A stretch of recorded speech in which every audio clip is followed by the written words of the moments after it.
छीना गया कुछ महीने पहले। मैं इससे पहले यहाँ आ नहीं सका, तो आज आया हूँ एक तो इस परिवार के साथ और इसके साथ साथ अपने वर्करों के साथ ताज़ियत और गम का इज़हार करने और इनको यकीन दिलाने के लिए कि इस मुश्किल दौर में हम उनके साथ खड़े हैं। और कोई मकसद नहीं, कोई सियासी मकसद नहीं है आज के दौरे का इससे अलावा।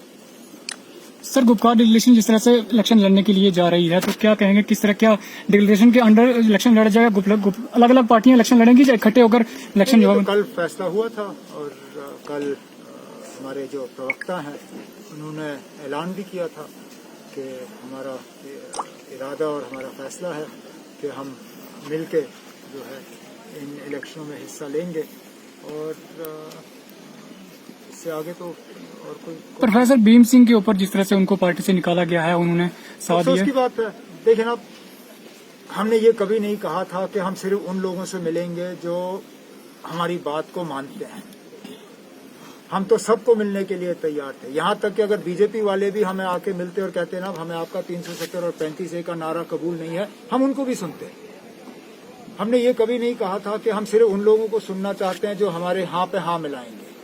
और भीम सिंह साहब ने भी हमसे हट के बात की। उन्होंने कहा कि हम 35A को नहीं मानते। उन्होंने कहा भी हम 370 में तब्दीली चाहते हैं, तब जाके हम 370 को मानेंगे। तो मुझे नहीं लगता है भीम सिंह साहब ने कोई ऐसी बात की जिसके बुनियाद पे उसको अपनी पार्टी से इस तरह बेदखल करने की जरूरत थी। लेकिन अब जो कर दिया वो कर दिया, उनकी पार्टी का अंदरूनी मामला है।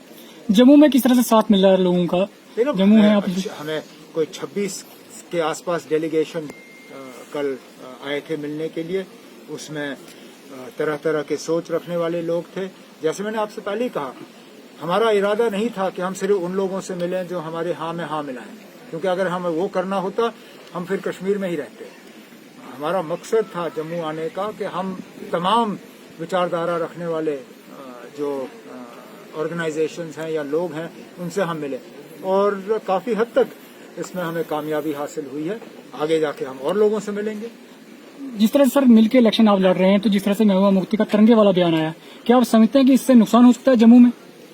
तिरंगे वाला बयान जो महबूबा मुफ्ती द्वारा दिया गया था, उन्होंने खुद उस बयान को उसके बाद दुरुस्त किया और उनकी तंजीम में भी कुछ हद तक उसका असर पड़ा।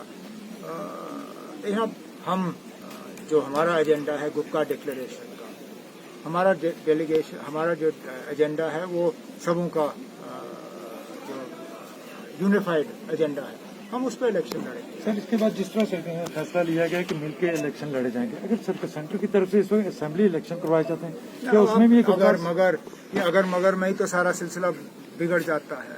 नहीं, अगर करवाए जाते हैं तो उसमें भी अभी असेंबली इलेक्शन की कोई गुंजाइश ही नहीं है।